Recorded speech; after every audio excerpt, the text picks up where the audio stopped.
Hello everyone. I am frustrated because my feet are freezing, my upper half is overheating, and can my body just thermoregulate? By the way, we have enough gems to progress to the next homeworld already, but no. This is classic Spyro the Dragon. I am tessellating hexagons, and we are clearing out this homeworld before making progress. I would say if it kills me, but it's a video game. Real talk, it's not gonna kill me. You watch. The day after this video goes up, there'll just be one of those, I don't know, superhero movie newspapers flying at your face that says, "Let's play a found dead murder suspect." A game that was bought from a PlayStation Network store that has no physical form. Also, something that trips up first-time players. You have to flame these cauldrons to get gems out of them, and they count. I suppose in that regard, they sort of count as enemies, in that you flame them and then they give you a gem. Yeah, that was a poorly thought through way of wording that, but they're a thing that consistently give you gems, or, well, one gem per cauldron, but it's a consistent thing. Anyway, how are you lovely people doing? This is the same recording session as the previous episode because, realistically, I don't enjoy batch recording, and also how the fuck do you have metal capes? Are they made of the same material as the Iron Curtain by any chance? But yeah, I don't enjoy batch recording, but at the same time, I really enjoy this game. And also, for logistical reasons, I kind of want to record this entire LP before I have to resume recording Master Quest. Not for any reason of preference or anything, but simply because it's easier to just record everything I need to record from PlayStation 3, and then move my capture device back to the Wii and just carry on like that, rather than having to constantly swap between the two. Also, this thief is a bit of a bitch because he's constantly going around corners and I'm running into walls and... that was not an invitation to run into another wall, Spyro, you piece. There was one video, I think it was the second part of the Spirit Temple in Master Quest, where I described something as a piece of ass, but like with a pause between piece and of, so it just sounded like I said, you piece! And I like that. I might adopt that as a thing that I say. Now, I would say, do I need to go round behind me to get to where I'm going? But no, because the way forward is quite clearly here, but I still need to get that dragon that's over there, and there's so many things that I want to do at once, and for some reason my commentary skills turn to complete shit when I play this game, because it is my childhood and it makes me enjoy life. Well, that's... no. I enjoy this game, and it's hard to focus because I'm having too much fun to commentate goodly, and I can't commentate goodly on a good day anyway. Oh, would you look at that, I'm commentating badly. Dragon, distract me from this nonsense. Halvor, with your ass. How's a dragon supposed to flame metal armor anyway? Remember, Spyro, flame won't harm metal, but charging with your horns, that should do the trick. I like his colour, but that does remind me of what I was talking about in the previous episode, which, aside from the glory that is Wems, I was talking about how there aren't any female dragons as far as I can tell, which is remedied later in the series. It's more an observation than anything else. It's not, oh, this is the way it should be, shouldn't be, oh, misogyny, misandry, blah blah blah. No, it's just, there are a load of dragons voiced by male voice actors. Realistically, I suppose that means there could be female dragons that just have really masculine voices and masculine or gender-neutral names, but why is this even a thing that bothers me? There is no higher meaning, there is no subtext. It's a collectathon platformer for the PlayStation 1 that's primarily targeted at children. It's... given the year this was released, which was, what, 1998, there's not gonna be some deep, high meaning, some sort of magical, social subtext. It's not that deep, it's just a fun little rompy game. And also, look, there's another one of these boxes, but we don't have any special power-ups, we don't have a cannon, and charging and flaming isn't going to cut it, so how are we going to get that box open? Well, I would say I'll leave it to your imagination to try and work out what we can do, but you don't really know what the options are if you're coming into this game completely blind. And this is a fun game to watch people play through blind, by the way, because they have no idea what's going on and it's glorious. Well, I say that, I think all I'm thinking of is Josh Jepson, and for that matter, the level that I played in the previous episode, Dry Canyon, for some reason that will always remind me of Josh Jepson for literally no reason. And it's another Durgan! Enzo, not to be confused with Eslo. Hey, what's on the other side of that river? Why don't you glide there and find out? Yeah, whatever it was that you just said that I couldn't hear, but this is another instance, kind of like Stonehill in The Artisan's Home, where you go into the background and it's fun times indeed, and they have more cacti that respond when you flame them. So cute. I don't know, I just really like the cacti in this game, and I have no excuse for it. And also, one thing that child me did with the brain space in my head is these markers that mark the boundary of a level. For some reason, I thought they were, like, this particular design was really fitting for this particular level, because for some reason the design of them reminds me of Texas. I've never been. At the time I didn't even know what shape the state was, and I've never much cared for American geography anyway. But there's something really Texas-y about those shapes. Or is that just me? Please don't tell me it's just me, because... Okay, it does look kind of like Bubbles from the Powerpuff Girls, but wearing a pointy hat as well, but Texas comes to mind more readily. So... charge the bird! Even if they come at you beak first, charging them cancels their attack by killing them, and as a child I didn't know that, and I discussed that in a previous episode. That's the thing with recording episodes back-to-back, you sort of lose track of what you have and haven't said. So, another dragon, and I believe this one kind of lies a little bit, so see if you can spot the lie, Marco Mengoni. You've reached the highest point in Clifftown. You can get to almost anywhere from here. If I were you, I'd use that whirlwind there. Now, let's break the internet, shall we? Was he grey or was he purple? Fight in the comments section, except I know you won't, because, okay, this series has been surprisingly more popular than I thought it would, because usually my LPs tend to get like 10 views, and then that's it at its high point. But this series has had like 20, 40 views in the span of a couple of days, depending on the episode, so I can't complain. Anyway, this firework here, if you can jump high enough to flame it, which I know you can get it from down here. Come on, firework. There we go. Where'd it go? There we go. It does that. That's something that I really like. The cartoon effect of a firework going all crazy haywire, flying around everywhere. And we have shortcut whirlwinds now, by the way. We've been up here once, so the game decides, yeah, we shouldn't have to climb all the way back up a second time. So there's a whirlwind there to scoot us back up to the top of that structure if we want. And there's also another one round here that I'd forgotten about until my low percent run, that'll take us back up to the supposed highest point in Clifftown. Whoosh. Now, first of all, there's these here. Rounding up the last few gems in this level is quite fun, I will admit. And I think perhaps I should have put this in the previous episode, but then again, I don't know, I'm sort of taking pride in this LP being, like, the parts tend to be shorter than my average video. They're about 15 to 20 minutes, I think, whereas my usual video is 18 to 22 minutes. And the series that this replaced, so Another Code R was the series that occupied this Wednesday, the Mondays and Fridays slot? Yeah, the Monday and Friday slot on this channel before this series was Another Code R, and every episode of that was about half an hour long, because that's a long game that's very text-heavy, and so you'd make no progress whatsoever if all I did every episode was like 20 minutes of stuff. So I'd like to think that I'm balancing out the universe by having a little bit of, like a series with long parts followed by a series with short parts. And also, I was going to mention, but I got on a tangent, I love how, first of all, you get up to that area up there, and that's kind of going a little bit out of boundsy in the same way that Stonehill does, and I think Josh Jepson praised the game design in the same way, but you can go out of bounds, and then you can go out of bounds from out of bounds and go like out of bounds squared, because you go behind the bit at the start and it doesn't look like you should go there, and that is definitely going to catch out first-time players easily. And I think we're done here. Yeah, look at that, we started this episode 20% done with a game, and we've got an entire more 4%. And we're not even 10 minutes into the episode. I probably should have done another level in the last episode, to be fair, but nah, bro. Nah, my broski. We get to do, I won't say my favourite level in the game, because I don't know if I have a favourite level. Off the top of my head, I can't think of a favourite level. But this is certainly my favourite of this homeworld, so if there was a Spyro Vision level contest, if this were to represent the Peacekeeper's homeworld, then it would win my national final. Shut up. that tangent made no sense. Now this level is pretty huge. 5 dragons, 400 gems, that's the most stuff we've seen in a single level so far. Now, there are a couple of ways going around this level. You can actually, if you know what you're doing, go through this level backwards, and I would do that, but I'd want to show the forwards route through this level first, because, well, this is how I always did it as a child.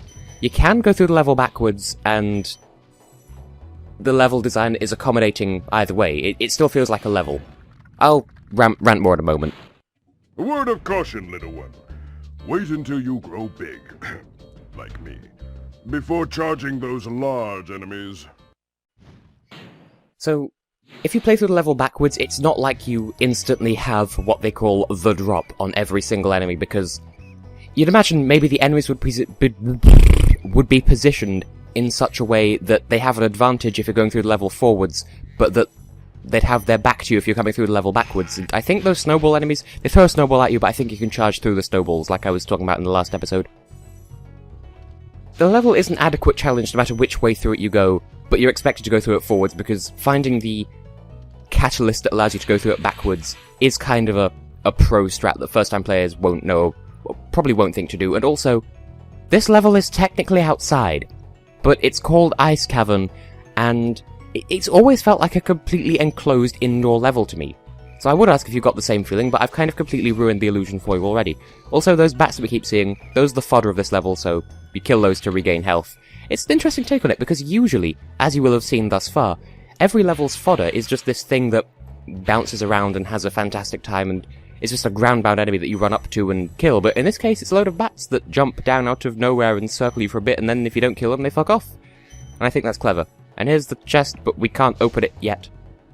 I think there's one level where you can open a locked chest without having a key, but doing so consumes the key whether you have it or if you haven't discovered it yet, so that's a thing. Also, these gems up here, I'm just going to say, and maybe I'm stealing a joke from Chucker Conroy, but there's a good reason for me doing that. I have an anecdote related to that, but now is not the time to talk about it because it's spoilerific. Also, we could go down there and grab you can see the key from here. We could go down and get the key, but I'd rather go through this section forwards as well, because that's a way of doing the first half of this level forwards and then the second half backwards. But no, I'm going to do it forwards the entire way, and I'll show you all the shortcuts on the way back. But for now, another dragon. Told the door. Psst. Spyro! Some big GNORCS up ahead are wearing armor. And in the ice cave, armor can make their feet very slippery. For reference, I don't really care about Game of Thrones, and the reference that I just made before talking to that dragon is kind of, it only just stopped being relevant at the time of recording. I think today's the 26th of May? Yes it is, it's 26th of May. So, that was, I think that was a bit of information that was leaked ahead of time, or a leaked episode or something. It's a reference that I don't care about, so I'm not going to go into more detail about it, but it's probably even less relevant by the time this video goes up. Also, kind of spoiled it, but there are big enemies here that are armoured on all sides, and so you can't flame them because they've got fireproof armour, but you can't charge them because they're too big, but they are very huge, and they're standing on slippery, icy ground, so just have to kill them with fall damage, which is a clever, you can die. Just, that enemy being there was making me slightly anxious, for no reason, I don't even know why.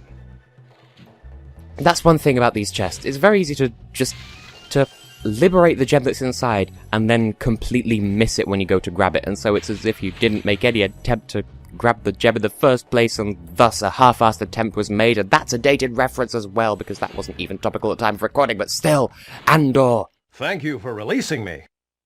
Come back into Eurovision, you fuck! You said it was logistically impossible for unspecified reasons. Well, specify your reason, ass! Oh wait, no, sorry, that was Andorra, not Andor. Okay, sorry. And, okay, at this point, that path that spiraled off to the left just then with the red gems, that's where, okay, maybe it's not a way of going through the second half of this level backwards, but if you go and get the key, which is what we're going to go and do now, that's where the paths reconvene. You just fly off to the side, grab that key, and then you reappear on that platform. Now I'm gonna checkpoint here, just in case I fuck up this jump, because as we discovered in the last episode, the X button on this controller isn't the best. But I mean, it's adequate. But that said, I've been looking for a new, well, not a new, but another PlayStation 3 controller at the moment, and they cost bloody £26? For fucking Christ! I want a controller, not fucking rocking horse shit. I mean, okay, £26 would be very cheap for something as, well, to justify the use of that expression, but I do think that £26 is overpriced, but then again, overpriced, I should say, to enunciate my words. But having said that, they want like £40 to £50 for a PS4 controller, so maybe I shouldn't complain, but they should still do a little bit of fucking off. And another dragon! Yeah, Asher, hi. Thank you for releasing me. So I get the impression that Asher is supposed to be this really intimidating name, because we've had Thor, we've had the other one, who have... they have really intimidating names, and then this sort of creaky old man voice to imply, oh look, they have a tough name, but they're ironically juxtaposed with a non-tough personality. What's so intimidating about the name Asher? Like, this isn't personal beef or anything, it's just, it doesn't sound that intimidating to me, and... 2. Again, same story as last time, but... Again, I can't tell that story now because it's spoilers, but that platform and those gems on top of lampposts before, there's a story related to those, and I can't share it yet because I've not reached a point in the game that it will be relevant, but just trust me, I have a story that deals with those from my childhood, and there was me saying that I don't have any childhood stories with this game. Well, I do. Also, you might notice that when I do these long glides to get from A to B, I might charge a little bit at the end. If you do it with the right timing, you can get a little bit of height from your jump if you charge at the end of said jump. Wait, no, Fodder, come back! I want some healthies. But yeah, in the second and third of the original Spyro games, if you press the triangle button whilst gliding, then you do a little hover move, which gives you a little bit of height at the end of your glide. In this game, if you press the triangle button, you just drop down in midair like that. So if you charge at the end of a glide, then you do get a little bit of height, but you have to charge a bit sooner than you'd hover in the other games, because you get a little bit of height and then you descend rather rapidly because you're fucking charging, mate. Anyway, more gems on top of lampposts and... No! No! No! Take 2! Gems on top of lampposts. I'm about to get hit in the face. I got hit in the face as I was declaring the probability of me getting hit in the face. Aside from that, I don't remember what I was talking about. So I should find something new to talk about, no? I'm not sure at what point in this project I should switch up the format, because so far it's been homeworld and first level, and then, well, one episode is clearing out the homeworld and the first level of that homeworld, and then every even-numbered episode thus far has been the 2 remaining main levels and the boss of that homeworld. I'm wondering at what point I should change that, because... this is a big level, as I've said. I'm not sure how much episode I have left. I daren't check, so I will check, and you can listen to the wise words of Ragnar. You've done well, Spyro. Some dragons thought you weren't ready, but I knew they were wrong. I'm ready, all right. Ready for what? Okay, looking at the time, I think we don't have time for a third level in this episode, and which way am I going? Where did I just come from? Something Cotton Eye Joe. Wait, what's... Okay. Yeah, we're just missing 30 gems at this point, so that's not an explorative issue. We just need to... head back to the beginning of the level and do the backwards things, I think, but... See, the thing that I'm showing off is of no consequence. Why don't I just cut to when I get there? I'll do that. Okay, I'll meet you back at the start of this level. That's absolutely not what I meant to say. I meant to say that I'd meet you back at this chest because we have the key. I got to keep the key after I died. I didn't know whether the game would be that lenient or not, but it was. Here are the gems we're missing. We're up to 400. We've cleaned out this level. Now, once we have confirmation on screen that, yep, that's 400 of 400, I would say I'd meet you back at the start, but I think... we're nearly there. I could carry on talking. So, are you lovely people enjoying this project so far? Because I know I am, because Spyro, I would say it's my childhood. It's one of the cornerstones of my childhood. Now, this platform at the start of the level, this is the secret to getting up onto the platform. Yeah, it has 3 extra lives on it. Nothing of actual substance, but if you come down here, you can pick up these 3 lives and then run through the entire level backwards. But as you've seen, it's designed in such a way that if you do go through the level backwards, you don't really have that much of an advantage. You just get to the end sooner. And that doesn't really count for anything, so... Also, this is how you save. I should have mentioned sooner, if you stand on a dragon's pedestal for too long, then you get to talk to the fairy that's there. You can save your game if you want, because this game doesn't auto-save. Learned that the hard way with my low percent run. You can also replay the dragon that was occupying that pedestal before. There are a couple of exceptions, because sometimes dragons change what they say, but I think there are only 2 examples of that. Either way, that's definitely it for this episode. So, I have been, we're continuing to be tessellating hexagons. My upper body is now of an adequate temperature, my feet are still freezing, and my legs don't even know where they are. Well, okay, they know where they are geographically, but I mean... Blah! In the next episode... I would say... we'll take on the boss and start the next homeworld and see what happens. So yeah, next episode we will take on Dr. Shemp. See you then.